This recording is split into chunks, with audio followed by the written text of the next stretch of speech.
صلی اللہ محمد وآلہ وبارک وسلم۔ ابو داؤد شریف کے حوالے سے مشکات کے کتاب الفتن میں صفحہ نمبر 464 پر یہ حدیث مبارک ہے، جس کے راوی حضرت سیدنا عبداللہ ابن عمر رضی اللہ تعالیٰ عنہ ہیں۔ قال كنا قعودا عند النبي صلی اللہ علیہ وسلم، فرمایا ہم نبی اکرم صلی اللہ علیہ وسلم کے پاس بیٹھے ہوئے تھے۔ فذکر الفتن، آپ صلی اللہ علیہ وسلم نے آنے والے فتنوں کا ذکر کیا۔ فاکثر فی ذکرها، تو بہت زیادہ ذکر کیا۔ حتی ذکر فتنۃ الاحلاس، آپ نے فتنہ احلاس کا ذکر کیا۔ احلاس جو ہے نا، ہیلس کی جمع ہے، اور ہیلس جو ہے وہ چٹائی کو کہتے ہیں۔ فتنہ احلاس، چٹائیوں کا فتنہ اس کو کہا۔ علماء محدثین اس کی شرح میں لکھتے ہیں کہ فتنہ احلاس اس کو کیوں فرمایا کہ ایسا فتنہ ہوگا کہ جس کے اندر علیحدہ بیٹھنا، نہ ادھر نہ ادھر، کسی طرح شام گھروں میں چٹائیوں کو لازم پکڑ کر بیٹھنا بہتر ہوگا، یہ اشارہ کرتے ہوئے آپ نے فرمایا فتنہ احلاس ہوگا۔ قال قائل وما فتنۃ الاحلاس قال هي حرب وحرب، عرض کی کہ یا رسول اللہ یہ فتنہ احلاس کیا چیز ہے؟ آپ نے فرمایا بھاگ دوڑ اور جنگ، یہ فتنہ ہے کہ ایک ایسا فتنہ ہوگا جس میں باجنس، بھاگ دوڑ پڑ جائے گی، جنگ ہوگی، قتل و غارت، اور کوئی گھر کو چھوڑ کر بھاگ رہا ہوگا، کوئی کدھر کو بھاگ رہا ہوگا، کوئی کدھر کو بھاگ رہا ہوگا، یہ ایک فتنہ ہوگا۔ ثم فتنۃ السراء، پھر آپ نے ذکر کیا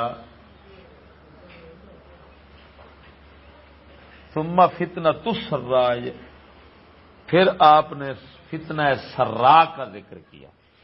سرا کا معنی ہوتا ہے خوشحالی، ترقی، یہ دو لفظ یاد رکھو۔ ضرا تکلیف اور تنگ دستی پر بولا جاتا ہے، سرائے خوشحالی، اور یعنی دنیاوی خوشحالی جس کو کہتے ہیں۔ پھر فرمایا خوشحالی کا فتنہ ہوگا۔ دخنها من تحت قدمي رجل من اهل بيتي يزعم انه مني وليس مني انما اوليائي المتقون، فرمایا اس خوشحالی کے فتنے کا ظہور، اس فتنے کا اٹھنا کہے گا کہ میرا ہے، وہ مجھ سے ہے، منی میری اہل بیت سے، ولیس منی وہ میرا نہیں۔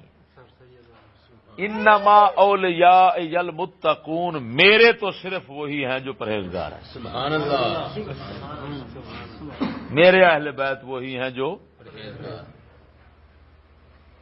ثم يصطلح الناس على رجل كورق على ضلع، پھر لوگ متفق ہو جائیں گے سارے کے سارے ایک ایسے شخص پر جو ایسے ہوگا جیسے پسلی کی ہڈی پر سرین ہو۔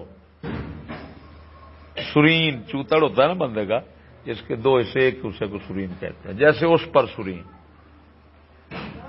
اب اس کی وجہ یہ میں بعد میں کرتا ہوں، مطلب یعنی ترجمہ ایک مرتبہ کر لوں۔ ثم فتنۃ الدہیماء یا فتنۃ الدہیماء، جیسے پیچھے میں نے دو اعراب پڑھے ہیں، فتنۃ السراء، فتنۃ السراء، اسی طرح آگے بھی۔ ثم فتنۃ الدہیماء، دہماؤ دی جمع، دہماؤ کہتے ہیں سیاہی کو، سیاہ چیز مؤنث کو، تصغیر مذمت کے لیے، یعنی ایسا فتنہ جو تاریک ہوگا، تاریکی والا فتنہ. لا تدعوا احدا من هذه الامت، اس امت سے کسی کو نہیں چھوڑے گا، الا لطمته لطمۃ، ہر کسی کو چپیڑ مار دے گا. ایسا فتنہ ہوگا ہر کسی کو چپیڑ مارے. فاذا قیل انقضت، جب یہ کہیں گے کہ بس مک چلے ہے، تمادت بڑھ جائے گا. یصبح الرجل فیہا مومنا، اس کے اندر صبح بندہ مومن ہوگا کوئی، یمسی کافرن، تو شام کو کافر ہو جائے گا.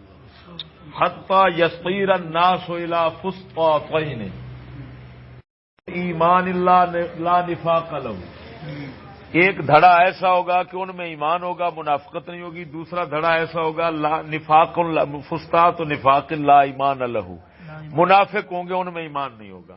فَإِذَا كَانَ ذَلِكَ، جب ایسا ہو جائے، فَانْتَظِرُوا الدَّجَّالَ مِنْ يَوْمِهِ أَوْ مِنْ غَدِهِ، پھر ایک چند بس انتظار کرنا، ہاں جی، دہاڑ دو کے بعد دجال ظاہر ہونے والا ہوگا.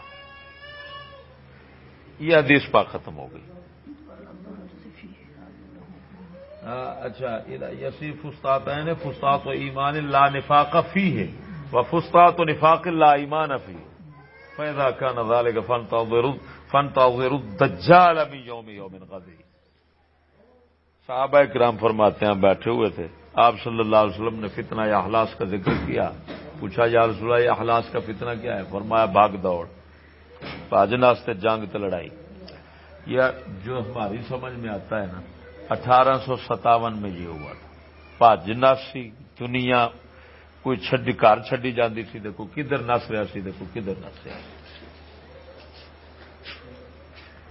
ثم فتنۃ السراء، پھر خوشحالی کا فتنہ. اس کے بعد یہ سر سور صاحب جو ہے نا، یہ میدان میں آ کر انہوں نے کہا تھا میں تعلیم لے کر آیا ہوں خوشحالی اور ترقی کے لیے.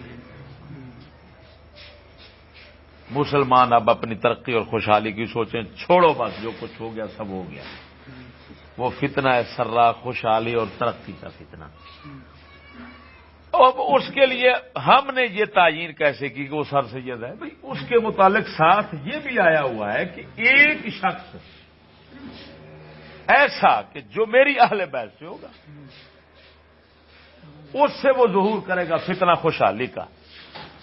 ایمان سے بتاؤ سر سور کے علاوہ کوئی ہے جس نے یہ دعوت دی ہو خوشحالی اور ترقی کی؟ پھر اہل بیت سے ہو، اپنے آپ کو سید کہتا ہو.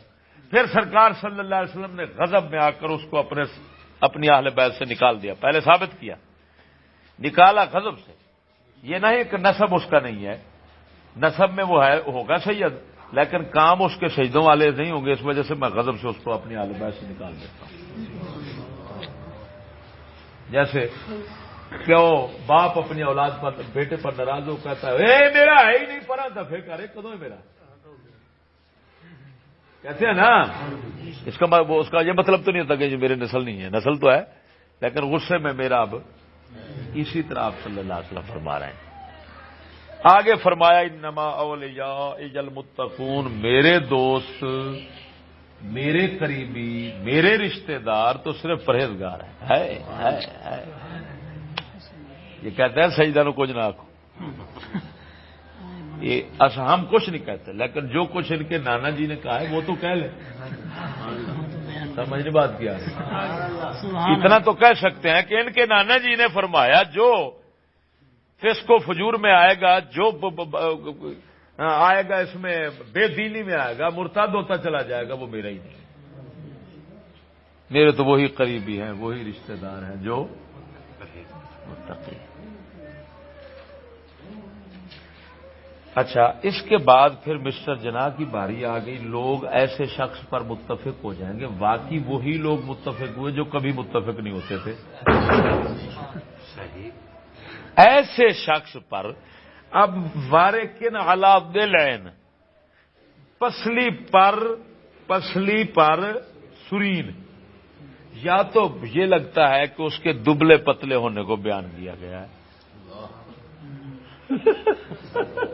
اور باقی دبلا پتلا ایسا ہی ہے. یوں ہی لگتا ہے جیسے پسلی پر سرین ہی چل رہی ہے کہ نہیں. بات سے بتاؤ، اچھا، ایک معنی یہ جو میرے ذہن میں ہے، اور یہاں پر محدثین لکھ رہے ہیں کہ یا اس کا مطلب یہ ہے کہ وہ اہل نہیں ہوگا، جس طرح کے پسلی پر سری نہیں رکھی جا سکتی، اسی طرح وہ اہل قائد بنانے کا ہوگا نہیں، نہ اس کے اندر علم ہوگا، نہ عمل ہوگا، نہ کوئی تقوی، نہ کوئی پرہیز، کوئی لیاقت نہیں ہوگی اس کے اندر قائد بننے کی، لیکن لوگ اس کو اپنا بڑا قائد بنا کر اس پر متفق ہو جائیں گے۔ اس وجہ سے آپ صلی اللہ علیہ وسلم نے فرمایا جیسے پسلی پر کیا ہوتا ہے، سری۔ نلائکی اس کی بیان کی ہے، توجہ نہیں کی یار۔ اچھا، ایک اور معنی بیان کیا نہایا، امام ابن الاثیر جزری کی نہایا جو ہے اس کے حوالے سے، النہایا فی غریب الحدیث، یصطلحون، ایسے بندے پر اکٹھے ہو جائیں گے کہ لا استقامت لامرہی، لا نظام لہو ولا استقامت لامرہی، کہ نہ اس کا کوئی نظام ہوگا،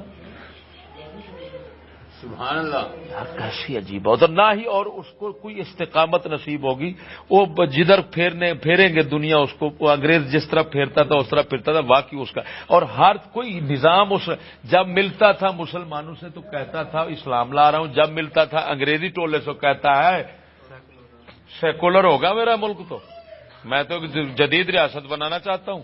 سکندر مرزا کی بات، یہ خدائی خدمت گار کتاب جو پڑھی ہے عبد الغفار خان باچا خان کی، اسفند بری جار کا دادا عبد الولی خان کا باپ، تو اس کے اندر لکھا ہوا ہے کہ جب سکندر مرزا نے اس سے پوچھا، دلی سے آ رہے تھے تو سکندر مرزا نے پوچھا کہ حضرت کیا ملک نظام کیا ہوگا اسلام کا؟ اس نے کہا بکواس، میں ایک جدید ریاست بنانا چاہتا ہوں، یعنی اسلام کو بکواس کہہ دیا۔ اس نے کہا یہ بکواس کر رہے ہو، اسلام کیا ہوتا ہے؟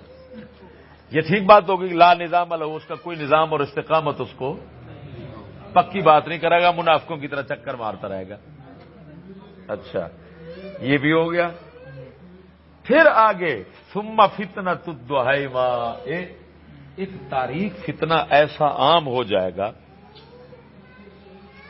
سیاہ فتنہ، جس کے اندر لوگوں کو کوئی راستہ نہیں ملے گا کہ جس کے اندر وہ سمجھیں یہ بات غلط ہے صحیح ہے، نہیں، جیسے اندھیرے میں کوئی پتہ نہیں چلتا کیا کریں کدھر جائیں، اسی طرح اس وقت پتہ نہیں چل سکے گا کہ یار یہ کفر ہے، اسلام ہے، جائز ہے، تعلیم کیا ہے کیا نہیں۔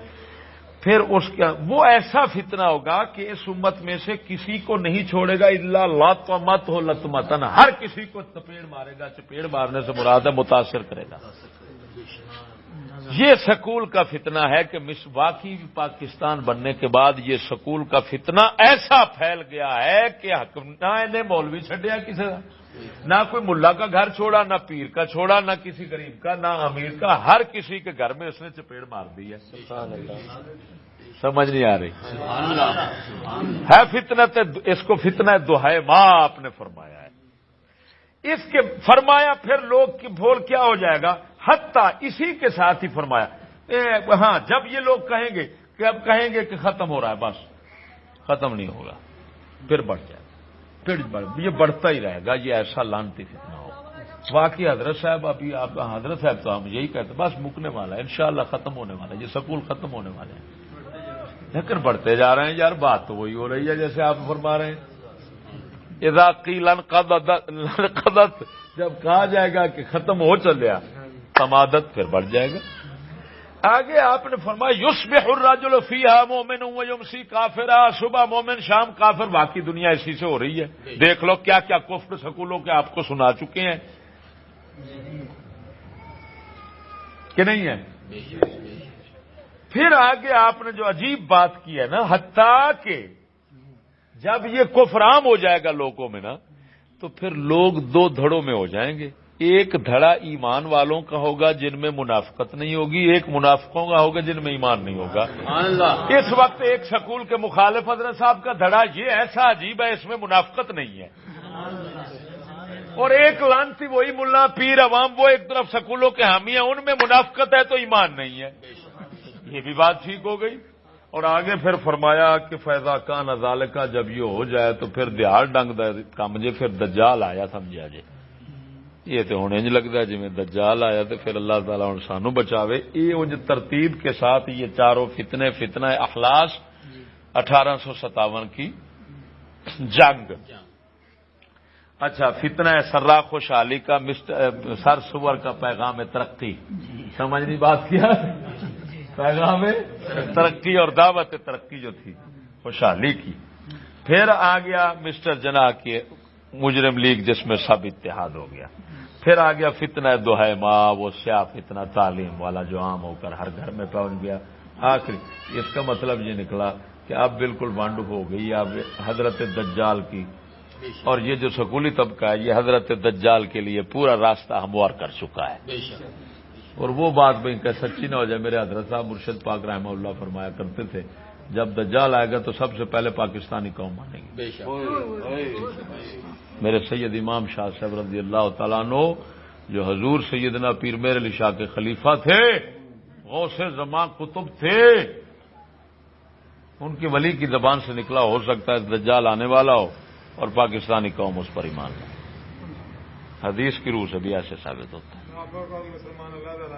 لیکن الحمدللہ علیحدہ یار میرے آقا نے بدکمال ہے یار، دیکھ تو دو دھڑے ایویں ہو گئے نے واقعی. ایک ایسا ایمان والا ہے منافقت میں کو نہیں، ایک منافقت والا ہے تو ایمان میں کو. اچھا حضرت صاحب کی اندر سے کلیئر منافق آکو کافر نہ آکو. حضرت صاحب فرماندے نے منافق نے آخیا کرو کافر نہ آکو کیونکہ منافق کافر تو پیڑا ہوں. اتنے حضور نے کی فرمایا منافق کون گے انہیں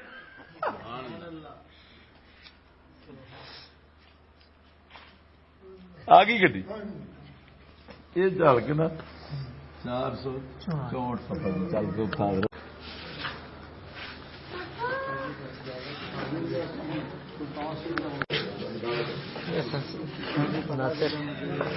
سیو کرو نا سر. ناصر ایسا سیو کرو نا، سیو کرو نا ایسا نو کا ساتھ اچھا سیو سی جب پتہ نہیں ہے نہیں میں نے پتہ نہیں کرو نا یار سب